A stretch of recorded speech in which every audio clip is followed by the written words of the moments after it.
Nous sommes restés chez mes grands-parents pendant les 6 mois suivants, et je me suis inscrit en CE1, pour la deuxième fois, dans une école catholique locale appelée Annunciation. J'étais le seul enfant de 8 ans en classe de CE1, mais aucun des autres enfants ne savait que je redoutais. Et j'avais appris, mais j'ai eu la chance d'avoir Sœur Catherine comme enseignante. Petite et mince, Sœur Catherine avait 60 ans, et une dent de devant en or. C'était une religieuse, mais elle ne portait pas la robe. Elle était aussi très grincheuse et ne se laissait pas faire. Et j'adorais son côté gangster. Annunciation était une petite école. Sœur Catherine enseignait à tous les élèves de première et deuxième année dans une seule classe. Et avec seulement 18 enfants à éduquer, elle n'était pas disposée à fuir ses responsabilités ou à mettre mes difficultés scolaires ou le mauvais comportement de quiconque sur le compte de difficultés d'apprentissage ou de problèmes émotionnels. Elle ne connaissait pas mon histoire et n'avait pas besoin de la connaître. Tout ce qui comptait pour elle, c'était que je me présente à sa porte avec une éducation d'un élève de CE1. Et c'était son travail de former mon esprit. Elle avait toutes les excuses du monde pour me confier à un spécialiste ou me cataloguer comme un problème. Mais ce n'était pas son style. Elle avait commencé à enseigner avant que le fait d'étiqueter les enfants ne soit une chose normale. Et elle incarnait la mentalité sans compromis dont j'avais absolument besoin si je voulais rattraper mon retard. C'est à cause de Sœur Catherine que je ne ferai jamais confiance à un sourire ou que je ne jugerai jamais une grimace. Mon père souriait beaucoup, mais il n'en avait rien à faire de moi. Et la grincheuse Sœur Catherine se souciait de nous. Elle se souciait de moi. Elle voulait qu'on donne le meilleur de nous-mêmes. Je le sais parce qu'elle l'a prouvé en passant du temps supplémentaire avec moi. Autant de temps qu'il le fallait, jusqu'à ce que je retienne mes leçons. Et avant la fin de l'année, je pouvais lire au même rythme que les autres élèves. Tronis Junior ne s'était pas aussi bien adapté. Quelques mois plus tard, il était de retour à Buffalo, suivant mon père et travaillant à Skatland comme s'il n'était jamais parti. À ce moment-là, nous avions emménagé dans notre propre logement. Un appartement de 55 mètres carrés de 2 chambres à Lamplight Manor, un immeuble de logements sociaux qui nous coûtait $7 par mois. Mon père, qui gagnait des milliers de dollars chaque nuit, envoyait occasionnellement $25 toutes les 3 ou 4 semaines, voire plus, pour la pension alimentaire. Tandis que ma mère gagnait quelques centaines de dollars par mois grâce à son emploi dans un grand magasin et suivait en dehors de ses heures de travail des cours à l'université d'État de l'Indiana, ce qui lui coûtait également de l'argent. Le fait est que nous avions des lacunes à combler. Alors ma mère s'est inscrite à l'aide sociale et recevait $123 par mois et des bons alimentaires. Ils lui ont fait un chèque pour le premier mois, mais lorsqu'ils ont découvert qu'elle possédait une voiture, ils l'ont disqualifiée, lui expliquant que si elle vendait sa voiture, il serait heureux de l'aider. Le problème était que nous vivions dans une ville rurale d'environ 8000 habitants qui ne disposait pas d'un système de transport en commun. Nous avions besoin de cette voiture pour que je puisse aller à l'école et pour qu'elle puisse se rendre au travail et prendre des cours du soir. Elle était déterminée à changer les circonstances de sa vie et à trouver un emploi dans le cadre du programme d'aide aux enfants handicapés. Puis elle s'est arrangée pour que notre chèque soit remis à ma grand-mère. Mais cela ne lui a pas facilité la vie. Parce que jusqu'où peut-on vraiment aller avec $123 ? Je me souviens très bien d'une nuit où nous étions tellement fauchés que nous sommes rentrés à la maison avec un réservoir d'essence presque vide, un réfrigérateur vide et une facture d'électricité en retard, sans argent à la banque.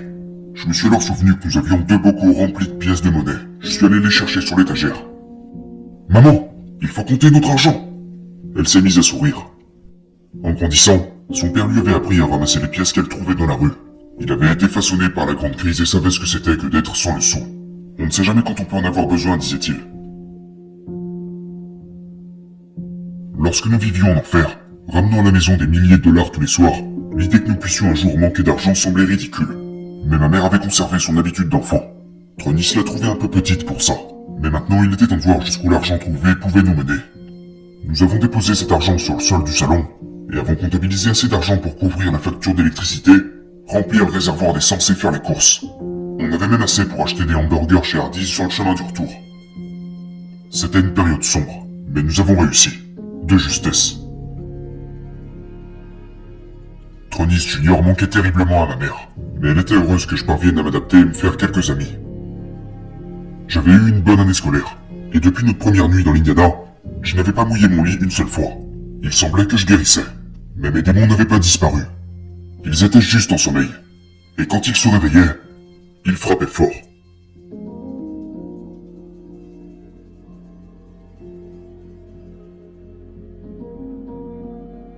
Le CE2 a été un choc pour moi.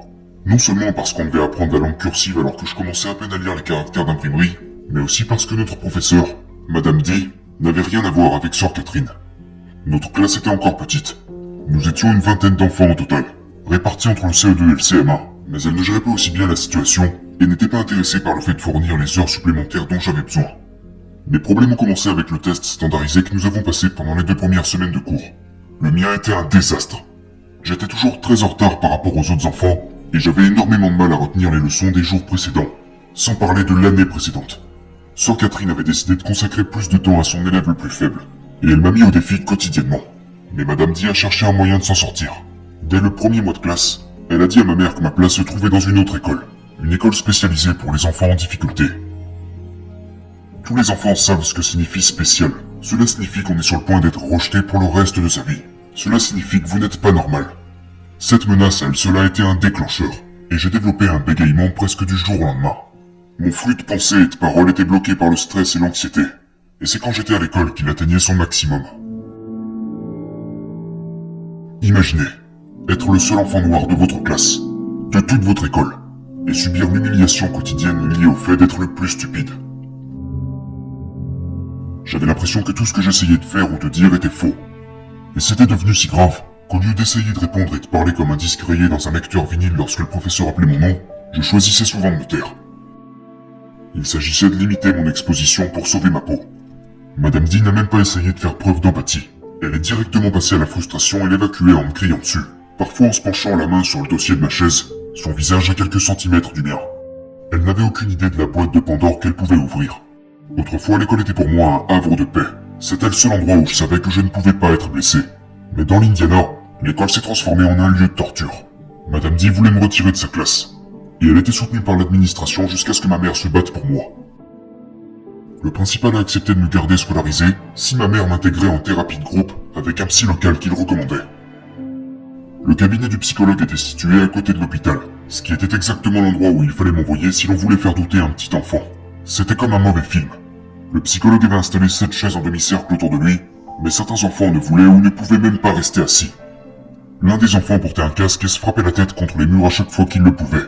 Un autre s'est levé pendant que le docteur était en train de prononcer une phrase, s'est dirigé vers un coin éloigné de la pièce et a pissé dans la poubelle. Le gamin assis à côté de moi était la personne la plus normale du groupe, et pourtant il avait mis le feu à sa propre maison. Je me souviens avoir regardé ce psy le premier jour en pensant « Je n'ai rien à faire ici ». Cette expérience a fait monter mon anxiété sociale de plusieurs crans. Mon bégaiement était incontrôlable, mes cheveux ont commencé à tomber, et des taches blanches sont apparues sur ma peau foncée. Le médecin m'avait diagnostiqué un trouble du comportement, mais mes problèmes étaient plus complexes que ça. Je souffrais d'un sévère stress toxique. Il a été prouvé que le type de violence physique et émotionnelle auquel j'ai été exposé avait toute une série d'effets secondaires sur les jeunes enfants concernés, car le cerveau se développe très rapidement au cours des premières années. Si pendant ces années votre père est un enfoiré maléfique qui s'acharne à détruire tout le monde dans sa maison, votre stress monte en flèche. Et lorsque ces pics se produisent assez fréquemment, vous pouvez tracer une ligne à la place des pics. Et cette ligne est votre nouvelle ligne de base.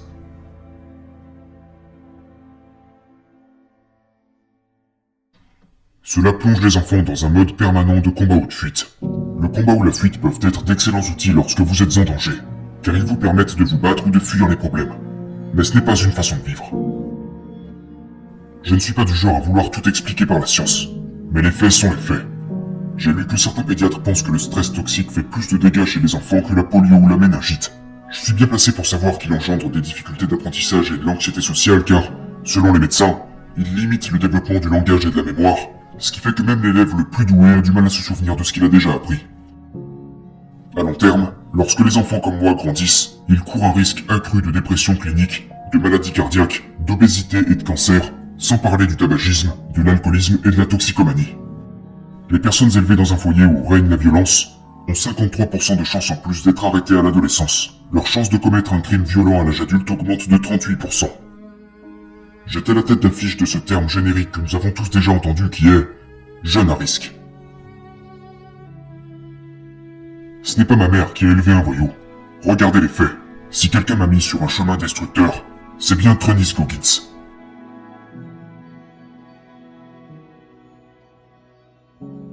Je ne suis pas resté longtemps en séance de thérapie, et je n'ai pas pris de Ritaline non plus. Ma mère est venue me chercher après ma deuxième séance, et j'étais installé sur le siège avant de sa voiture, le regard vide. « Maman, je n'y retournerai pas.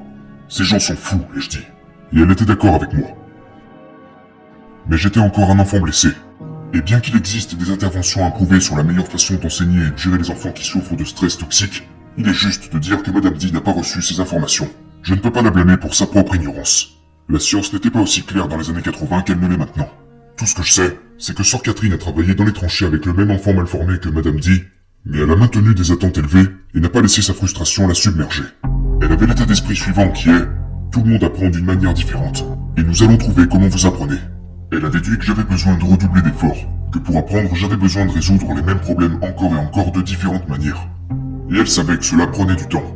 Madame Dean pensait qu'à la productivité. Elle répétait toujours « tenez bon ou partez ». Pendant ce temps-là, je me sentais pris au piège. Je savais que si je ne faisais pas preuve d'amélioration, je finirais par être expédié dans ce trou noir spécial pour de bon. Alors j'ai trouvé une solution. J'ai commencé à tricher comme un fou furieux. Étudier était difficile, surtout avec mon cerveau bousillé, mais j'étais un sacré bon tricheur. Je copiais les devoirs de mes amis en dehors des cours, et je recopiais les réponses de mes voisins pendant les contrôles. Je copiais même les réponses aux tests standardisés qui n'avaient pas d'impact sur mes notes. Et ça a fonctionné. Mes résultats en haut sont calmés Madame D, et ma mère a cessé de recevoir des appels de l'école. Je pensais avoir résolu un problème, alors qu'en réalité j'en créais de nouveau en prenant la voie de la facilité. Ce mécanisme d'adaptation a confirmé que je n'apprendrais jamais rien à l'école, et que je ne rattraperais jamais mon retard, ce qui m'a rapproché de mon destin de redoublant.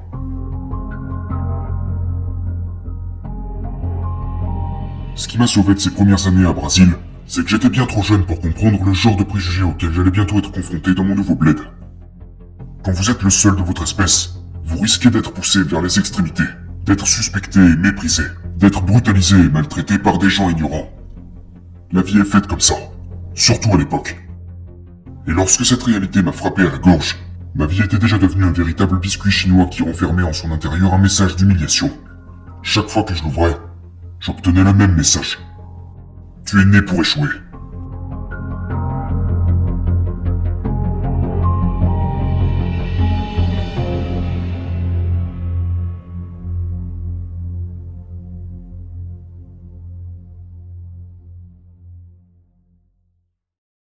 Challenge numéro 1.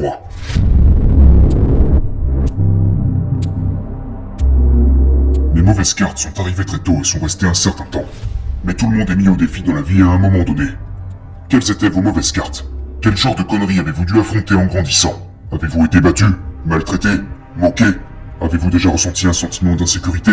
Peut-être que votre facteur limitant est que vous avez grandi avec tellement de soutien et de confort que vous ne vous êtes jamais surpassé. Quels sont les facteurs actuels qui limitent votre croissance et votre réussite? Est-ce que quelqu'un vous met des bâtons dans les roues au travail ou à l'école? Êtes-vous sous-estimé et négligé pour des opportunités? Quels sont les obstacles que vous devez surmonter en ce moment? Est-ce que vous vous mettez en travers de votre propre chemin? Sortez votre journal. Si vous n'en avez pas, achetez-en un, commencez-en un sur votre ordinateur portable, votre tablette ou dans l'application Notes de votre téléphone portable. Et écrivez tout ça dans les moindres détails. Ne vous laissez pas blaser par cet exercice. Je vous ai montré chaque pièce de mon linge sale.